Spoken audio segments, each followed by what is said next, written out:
Olá, meus amigos, sejam mais uma vez todos muito bem-vindos. Meu nome é Fábio Roque e vamos para mais um episódio do nosso projeto Fala Aprovado. Esse projeto em que convidamos pessoas concursadas para falarem da sua trajetória até a aprovação. Hoje contamos com mais um episódio, com mais um depoimento inspirador, dessa vez do professor Rodrigo Thiago, que além de ser professor de Direito Processual Penal, é promotor de Justiça no Estado de São Paulo. Ele nos conta a sua história até a aprovação e eu tenho certeza de que irá inspirar muitos que estão na trajetória rumo à aprovação. Veja comigo, fiquem com Deus e até a próxima.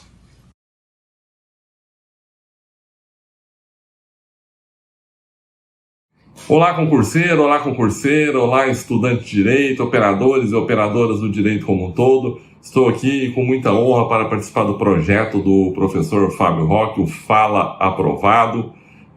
Com muita honra que estou aqui. O professor Fábio Roque é, sem dúvida, uma grande referência para todos nós, tanto no direito penal quanto no direito processual penal. E também, sem dúvida nenhuma, um ser humano muito inspirador. Meu nome é Rodrigo Aparecido Thiago, sou promotor de justiça já há algum tempo, fui aprovado no ano de 2006. Estou aqui para contar um pouco da minha carreira, da minha trajetória como concurseiro e vou finalizar com alguns aspectos sobre a escolha da carreira profissional. Então vamos lá. Eu já inicio contando que eu fui criado numa cidade do interior de Minas Gerais, de aproximadamente 25 mil habitantes, chamada Conceição das Alagoas. Minha querida Conceição das Alagoas, cidade pela qual tenho um carinho imenso até os dias de hoje. E lá eu fui criado, nunca fui de família rica, meu pai estudou até a 8ª série, minha mãe até a 5ª, e nessa cidade meu pai conseguiu o sustento da família vendendo roupas de porta em porta. Ele começou vendendo roupa numa bicicleta, enchia uma sacolinha de roupas ali, saía vendendo de porta em porta, as coisas melhoraram, ele começou a vender no carrinho que ele tinha numa brasilinha, e depois até que ele conseguiu montar uma pequena loja de confecções e enxovais. E foi nessa pequena loja que eu consegui o meu primeiro emprego. Eu brinco que foi um nepotismo total, porque eu sempre fui um péssimo vendedor, era um vendedor horroroso, mas mesmo assim eu tinha um emprego mantido pela simples razão de o dono da loja ser meu pai. E prossegui nesse emprego aí já desde cedo, desde os 14, 15 anos de idade que eu iniciei meus trabalhos nessa loja, até ingressar na faculdade. Fiz todo o meu ensino fundamental, ensino médio em escola pública. Quando terminei o ensino médio, a condição econômica do meu pai já estava um pouco melhor e aí conseguimos fazer uma faculdade particular. Então fiz a graduação na Universidade de Uberaba, cidade vizinha, Conceição das Alagoas. Viajava de ônibus todo dia, no ônibus disponibilizado pela Prefeitura de Conceição das Alagoas, e todos os dias eu viajava e voltava para fazer o curso de Direito. No decorrer do curso de Direito, ali por volta do início do 3º ano aproximadamente, eu consegui um estágio no Fórum de Conceição das Alagoas. E foi um período muito bacana, de muito aprendizado, tanto profissional quanto pessoal, porque era vara única, então eu via direito penal, direito civil, juizado, então aprendi um pouco de quase tudo ali na área do direito nesse período de estágio.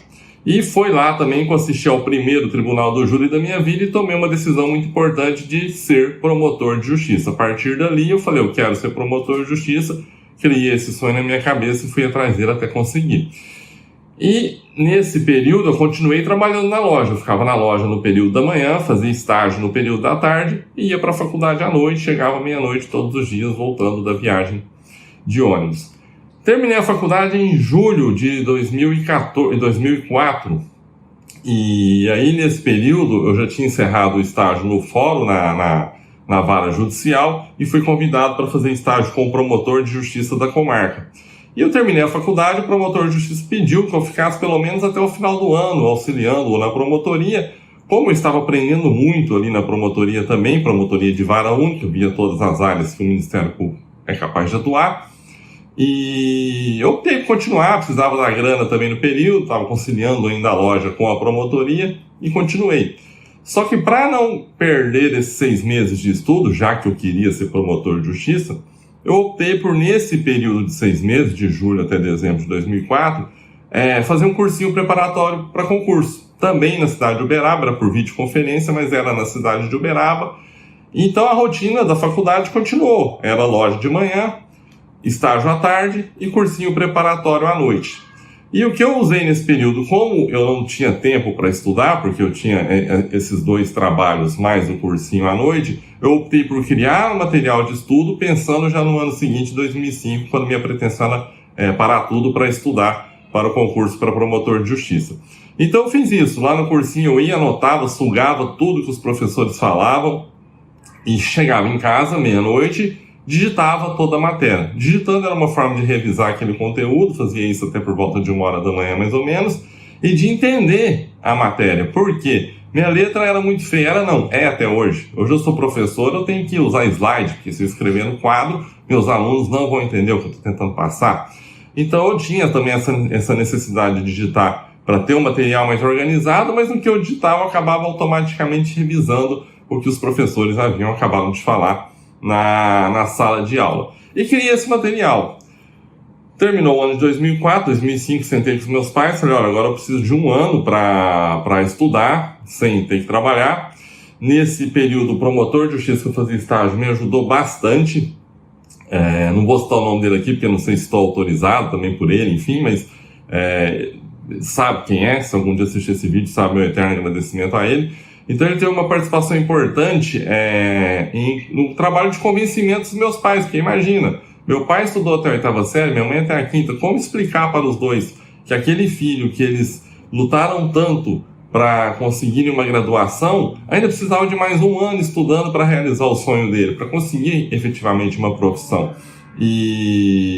O promotor de justiça auxiliou bastante, meus pais foram extremamente compreensivos, e a partir do momento que eles abraçaram a ideia, eles tiveram um respeito absoluto pelo meu período de estudo, encaravam o meu período de estudo efetivamente como um trabalho. Eu me trancava no quarto, ninguém me incomodava, e meus pais foram sensacionais também nesse aspecto de preparação.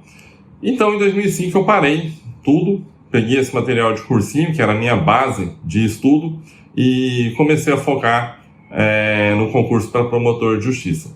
E já no mês de maio, já teve uma prova, abriu o concurso para o MP de Minas Gerais, e eu falei, bom, eu vou lá conhecer a capital mineira, porque apesar de ter sido criado em Minas, eu ainda não conhecia Belo Horizonte. E vou lá conhecer, fazer a prova, ver qual que é, já sentir o clima de prova e tentar entender como meus estudos estão indo, qual direção devo seguir, o que está certo, o que está errado, e tentar melhorar. E fui sem nenhuma perspectiva de ser aprovado, evidentemente, pelo curto período que eu tinha ali de dedicação exclusiva ao estudo para concurso. E fui lá, e fiz a prova, depois saiu o resultado, eu fiquei por uma questão na primeira fase desse concurso. E aí foi um misto absurdo de sentimentos, porque, vejam bem, eu não tinha a menor pretensão de passar, mas também não esperava ficar por uma questão. E no que você fica por uma questão, eu fiquei ao mesmo tempo feliz, falei, olha, eu estou num caminho razoavelmente certo, mas também fiquei triste, mas por uma questão não tive a experiência de fazer uma segunda fase. Mas, enfim, sentei, fui analisar onde estava o meu erro, o que eu precisava melhorar, o que estava bom para manter, porque nem tudo era de se jogar fora. E aí você cai na real que você não foi reprovado por uma questão, você errou várias questões para chegar a esse ponto de faltar uma para ser aprovado. E aí eu fui entender que o material que eu tinha era um material legal, mas só ele, evidentemente, não era suficiente. Eu precisava dar um reforço na lei seca, reforçar com informativos de jurisprudência e reforçar, complementar com a doutrina naquilo que o material não era satisfatório, ou naquilo que não constava do material, porque o cursinho foram 6 meses, afinal de contas. E aí comecei a melhorar esse sistema. E aí eu abro um parênteses aqui para falar sobre o estudo da lei seca. Como que eu sempre estudei lei seca e reputo que, pelo menos para mim, é a forma mais adequada, respeitando o entendimento de cada um, e cada um tem a sua rotina, o seu perfil de estudo e vai fazer aquilo que achar melhor. Eu, particularmente, não concordo muito com essa ideia de ler a lei seca indiscriminadamente. Olha, hoje eu vou pegar do artigo 1º ao artigo 20 do Código Penal. Eu preferia fazer a minha ideia era fazer o seguinte, e que comigo deu certo. Eu lia a lei seca sempre ao final do dia, no meu dia de estudos, só que eu lia a lei seca de acordo com aquilo que eu estudei naquele dia, de acordo com o material que eu estudei naquele dia. Então, por exemplo, eu estudei o crime de homicídio. Então, no final daquele dia, eu vou pegar o artigo 121 e destrinchar o artigo 121. Qual que era a vantagem que eu via nisso? Primeiro, eu lia os artigos de lei, ia captando, memorizando, principalmente por estudo de primeira fase, mas ao mesmo tempo contextualizando o artigo de lei com aquilo que eu tinha acabado de estudar no meu material de cursinho e eventualmente na doutrina. E mais, no que eu lia esse artigo de lei, automaticamente eu estava revisando o que eu tinha estudado lá no começo do dia. Então, num único ato, uma única sentada, eu aproveitava e eu alcançava dois objetivos. Memorizava melhor a lei e revisava o que eu estudei de doutrina nas horas anteriores. Então eu acho, para mim, funciona melhor do que pegar um artigo de lei e artigos de lei e estudar indiscriminadamente. Até porque a gente corre o risco de ler o artigo de lei sem contextualizar com a doutrina, de ficar meio perdido. Um exemplo disso é você pegar lá o Código de Processo Penal de cara no artigo 1º, tem 2 incisos ali que falam da exceção ao princípio da territorialidade, que já não são mais utilizados. Por exemplo, porque quando você está lendo o Código de Processo Penal, nem sempre, se você lê a lei seca, nem sempre você vai se recordar a época que ele foi feito. E ele faz menção a artigos da Constituição de 1937 e trata de um tribunal que foi abolido pela Constituição de 1946, então não é mais aplicado. Da mesma forma, o inciso 5º, salvo engano, não estou com o artigo aberto aqui, se eu estiver errado, me perdoem, ele trata da lei de imprensa que o Supremo Tribunal Federal declarou que não foi recepcionada pela Constituição Federal. Então, você começa a ler artigos de lei que ainda estão ali, mas fora de um contexto histórico. Você nem sempre vai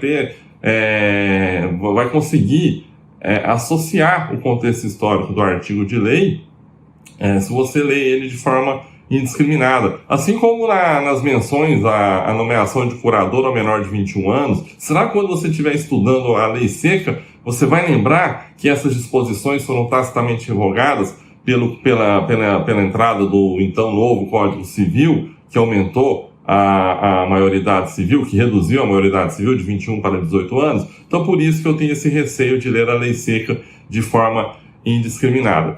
Mas voltando, a partir do momento que eu comecei a utilizar essa metodologia de estudo, ou seja, aplicando, melhorando aquilo que eu vi que estava errado quando eu prestei o MP de Minas e mantendo aquilo que eu vi que estava certo, eu percebi uma evolução muito grande. E aí prestei um concurso para analista do Tribunal Regional Eleitoral em junho de 2005, fui aprovado. Para esse concurso, para não perder a trilha que eu estava seguindo do MP, eu optei por deixar o período da tarde para manter o edital do MP e faltando os 45 dias para essa prova do TRE, eu peguei o período da manhã para estudar só direito eleitoral, que era o tema específico desse concurso, e com uma forma de garantir um emprego também. Um excelente cargo, analista de TRE, sem dúvida nenhuma, mas meu sonho era ainda ser promotor de justiça. E prestei esse concurso, e não se esqueça, quando eu fui prestado, uma frase da minha mãe. Vejam isso, não se esqueça que minha mãe estudou até a 5ª série. Cheguei para ela meio desanimado, que o concurso era por região, eu escolhi a região de Uberlândia, e falei, nossa mãe, 3.000 candidatos para 32 vagas, eu não estou pensando em nem ir fazer essa prova. Minha mãe olhou para mim e falou, olha, 32 vão passar, um deles pode ser você. E ela estava certa, um deles fui eu, passei na 27ª posição, depois com recurso caí para o 28º, mas estava dentro do número de aprovados. Mas esse concurso demorou muito para me chamar. Quando eu fui chamado para ocupar o cargo, eu já era, inclusive, promotor de justiça, como eu vou falar aqui para vocês. Mas prosseguindo, e ainda dentro desse contexto, no mês de abril, foi divulgado o edital do concurso para promotor de justiça do Estado de São Paulo. Isso tudo em 2005. Só que, para minha sorte, esse concurso, esse edital do MP de São Paulo, ele teve que passar por algumas retificações e a primeira fase foi só em outubro. Então eu tive um período aí razoável de aproximadamente 6 meses para me dedicar a esse concurso do MP do Estado de São Paulo. Então cheguei bem na primeira fase desse concurso. Cheguei confiante porque eu peguei as 2 provas dos concursos anteriores, sentei e fiz ela inteira numa sentada só, para tentar calcular o tempo de prova, todos esses fatores também, e vi que eu estava conseguindo fazer a nota de corte dos concursos anteriores. E cheguei lá e consegui, graças a Deus, ser aprovado na primeira fase. Depois eu tive um intervalo de 2 meses para a segunda fase, foi em dezembro. Fiz a segunda fase, o resultado saiu só no mês de fevereiro. e fui aprovado. E depois a prova oral foi marcada para o mês de abril. Então, vejam, nós tivemos um intervalo razoável entre uma fase e outra, o que possibilitou o meu crescimento dentro do próprio concurso. E aí fiz a prova oral, fui aprovado e tomei posse ao cargo que eu ocupo até a data de hoje, com muita alegria de passagem.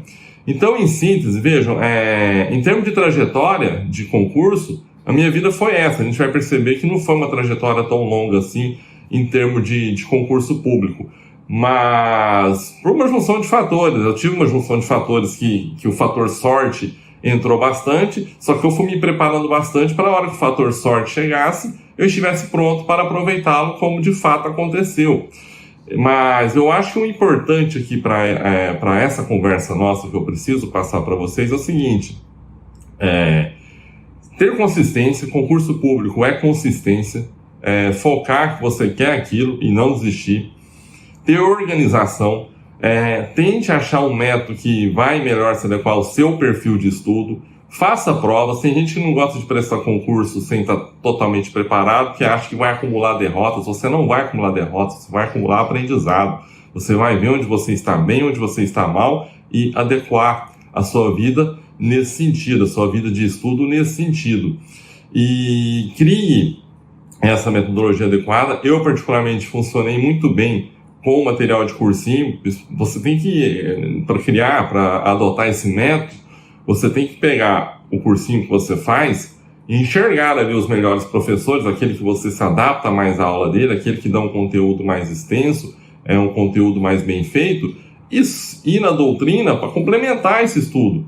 E deixar uma doutrina, uma dedicação de maior tempo à doutrina, para aquelas matérias do professor que você não se identificou muito, ou que o conteúdo dele não tenha sido tão abrangente. Estudar a lei seca, na minha opinião, com essa metodologia que eu disse, e uma coisa que o professor Fábio Roque fala bastante, concordo plenamente comigo, funcionou muito, é estudar por metas. Você vai ter um tempo disponível de estudo por dia, lógico, você vai adequar a sua rotina, mas a gente não deve se apegar tanto a esse tempo. Crie uma meta de estudo de acordo com esse tempo, metas realistas para não gerar frustrações, evidentemente, e seguir, tentar seguir sempre que possível essa meta. Isso possibilita você ter uma vida de estudo mais organizada e mais, possibilita também que um dia ou outro, se o seu estudo render mais, você compreender melhor a matéria, você vai poder ter um tempo ali para descansar ou revisar de acordo com a sua necessidade do dia, tá certo?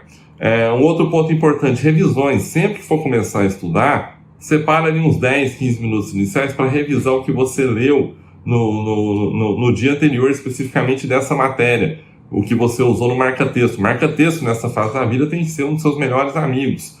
Revise esse conteúdo porque você vai relembrar, evidentemente, o que você leu, vai contextualizar melhor na matéria seguinte e não deixa de ser também uma forma de aquecimento para a matéria que você vai entrar ali naquele dia. Então, basicamente, o que eu tenho para passar nesse cenário de concurso é isso. E aí, ao final do dia, eu sugiro essa análise da lei seca e de informativos de jurisprudência, tentando sempre contextualizar no tema estudado no dia, pelas razões que eu já expus aqui.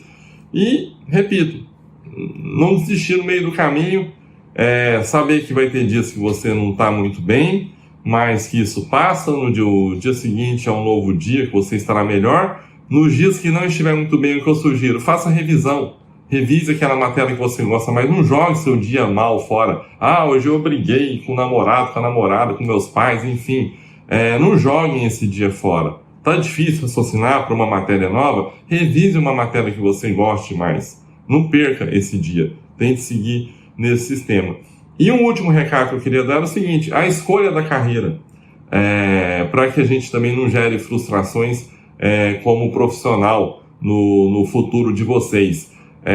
Escolham a melhor carreira de todas. E qual é a melhor carreira de todas? A melhor carreira é aquela que seu olho vai brilhar por ela. É aquela que seu coração vai bater mais forte por ela. A carreira que fez meus olhos brilharem por ela foi a carreira da promotoria de justiça. Pode ser a sua também, mas pode ser a magistratura, a carreira da advocacia, defensoria, delegacia de polícia, dentre tantas outras. Mas escolham a carreira que realmente seus olhos brilham por ela para que lá na frente, quando vocês tiverem 15, quase 16 anos de carreira, como é o meu caso, a empolgação que vocês tenham pela carreira seja a mesma do dia de sua posse. Falo isso por experiência própria. Eu fui muito feliz em escolher a carreira que realmente era o perfil que eu mais gostava, era o meu sonho, consegui realizar, sempre foquei nisso.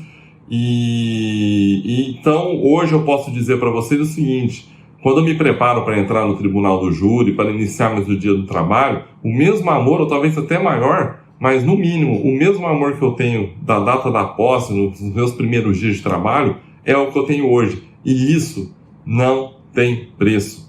É isso que faz com que você vá prestar um serviço com compromisso, com comprometimento, que não adianta nada você se matar de estudar para passar no concurso público e depois se escorar na estabilidade e ser um péssimo profissional. Certamente você terá problemas, inclusive psicológicos, no futuro, se agir assim. Tá certo? E então fica aqui o meu recado, as minhas dicas, as minhas sugestões, a minha história de vida. Eu acho que é interessante, esse projeto do professor Fábio Roque é muito interessante, na medida em que traz aqui, eu cheguei a assistir os vídeos anteriores e muita gente com histórias de vida bastante, histórias bem de superação mesmo, histórias difíceis e que conseguiram aprovação, que serve de exemplo para todos vocês, para todos nós. A minha história também, em termos de dificuldade propriamente dita, eu não posso dizer que foi uma vida tão difícil assim, mas eu tive o exemplo dos meus pais que lutaram bastante para que eu conseguisse tanto a graduação quanto a aprovação no concurso público. Então, eu acho que tudo isso serve de reflexão para todo mundo que está aí iniciando ou no meio dessa jornada de concurso público. Estou à disposição de todos para dúvidas, desabafos, lamentações, notícias boas também, adoro receber. Meu Instagram é o @professorrodrigothiago e estou lá à disposição de todos vocês. E mais uma vez agradeço ao professor Fábio Roque pela grande oportunidade de estar aqui, contando um pouco da minha história. E, enfim, um forte abraço a todos vocês e fiquem com Deus.